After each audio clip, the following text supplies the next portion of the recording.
kapuso, painit na po ng painit ang kampanya ng mga politiko lalo na sa local level. Kaya ang mga nangangarap na maging mayor dyan, vice mayor, congressman at konsehal, kanya-kanya ng eksena para mapansin ng mga botante. Pati ba naman Semana Santa, palampasin kaya nila? Yan pong tatalakayin natin ngayon kasama ang ating kapuso sa batas, Attorney Gabby Concepcion. Attorney, good morning. Ipapako ba natin sila sa krus? Ay, dapat lang, di ba? Bawal. Ito nga, Attorney, pwede bang mangampanya ang mga politiko ngayong Semana Santa? Well, sa ilalim ng resolution number 8758 na inisyo ng COMELEC, na matagal na actually, so it's nothing new, mahigpit na pinagbabawal ang anumang kampanya or tinatawag nga lang partisan political activity ngayong Holy Thursday at Good Friday.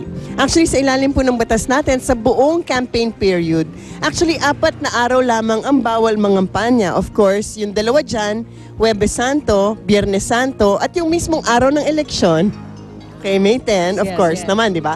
At yung araw bago mag-eleksyon, it's the eve of the election day, which is May 9.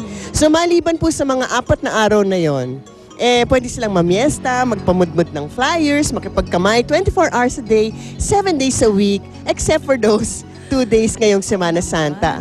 Kaya panawagan lang po natin sa mga politiko po natin at babala na rin ng COMELEC, dapat gamitin ng mga kandidato siguro itong 2 araw na to ng Huwebes at Biyernes Santo para sa pagninilay-nilay ba? Magpenitensya. Oo, at isip-isipin na rin nila siguro kung ano yung kanilang mga trabaho at kung anong balak nilang gawin kung sakaling manalo nga sila, di ba? Right. So bawal po yung mga rally, yung mga paraman o laban sa isang kandidato, mga pakaway-kaway, di ba? Kunwari, I'm just saying hello, pero mula Manila hanggang Pagudpud, kumakaway-kaway sila, nagmumudbud ng leaflet, mga t-shirt, paypay, candy, iba pa. Bawal. Paano kung makakahanap sila ng lusot? Sasali sila mga bilang guest actor o kaya reader sa mga pasyon o siguro mga Judas drama. ang role nila, no? Diba? Judas talaga. Yung hinahampas. Diba? Diba? O sila nangahampas. Paano ba yan? Well, sa palagay ko naman, lalo na kung talagang ginagawa naman nila yan, yung may panata sila, bakit naman hindi, di ba? Kahit paano, hindi naman sinasabi ng batas na, wag naman kayong magkandidato, yung mga kandidato, bawal mag-observe ng mga Holy Week rituals. Hindi naman.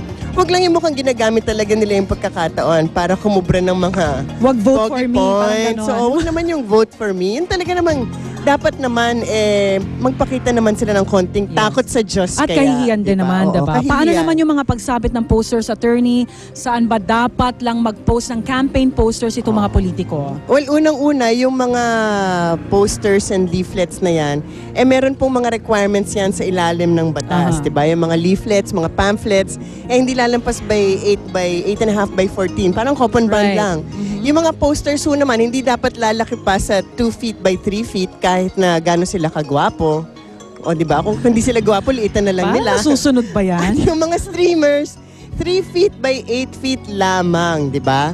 Kaya ngayon, assuming na nag-comply sila sa size mismo, saan naman dapat ipaskil? Well, sa ilalim po ng Fair Elections Act at sa ilalim ng resolution ng COMELEC, 2 lang yan. Alright. Common poster area na authorized by the COMELEC at sa mga pribadong lugar na merong consent ng may-ari. So ano nga itong mga common poster area? O yung puno, bawal, diba? Kaya nga, mga definitely, puno, yung common poster area po na yan, hindi, ang ibig sabihin po niyan, hindi puno. Hindi poste, di ba?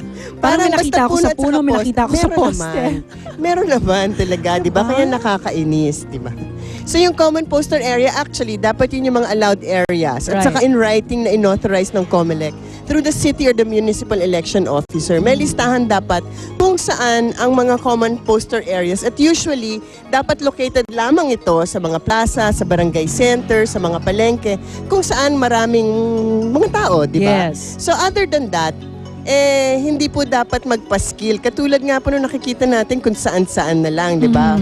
Basta pader na malinis. Totoo, at patong-patong na. Basta patong-patong. Sobrang kapal na talaga ng mga mukha ng mga politiko na paskel, diba? Dapat talaga. Pero wag matakot po kayo kasi nga, kung kayo yung kandidato, meron naman kasing, pwede sila ma-disqualify Sana, sundok sa buwan. Office. Sana kung may gawin ng COMELEC. Kasi ngayon pa lang, dapat may mga dinidisqualify na sila. Pero sabi ng COMELEC, due process. baka daw magulat kayo at baka daw this year is the year na they will do something about it. Pero sa mga botante, ito na lang po, tingnan na po natin kung sino po bang lalabag sa mga rules na to. Kasi kung ngayon pa lang, lumalabag na sila, di ba, yung mga simpleng batas, linulusutan, just because they can do it, they will do it. O, Aha. di ba? Wag na. Tsaka Wag medyo- na natin kung ngayon pa lang ginagawa na nila yan. Paano pa kung nasa poder na sila? Sana mag-sample talaga ng malalaking isda. Yung talagang, hindi Diba? yung It's mga about hanggang that. local level lang. Nakakainis na. Pero kung Hamon minsan, natin sa Comelec. mas malaki, mas mahirap talagang hulihin. Siyempre.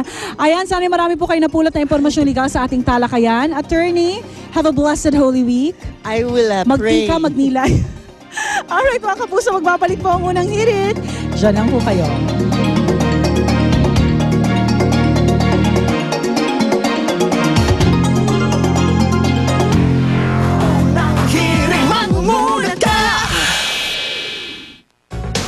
Ito ang latest update ng 7 Elections Every Gulp Counts campaign. As of March 28, 2010,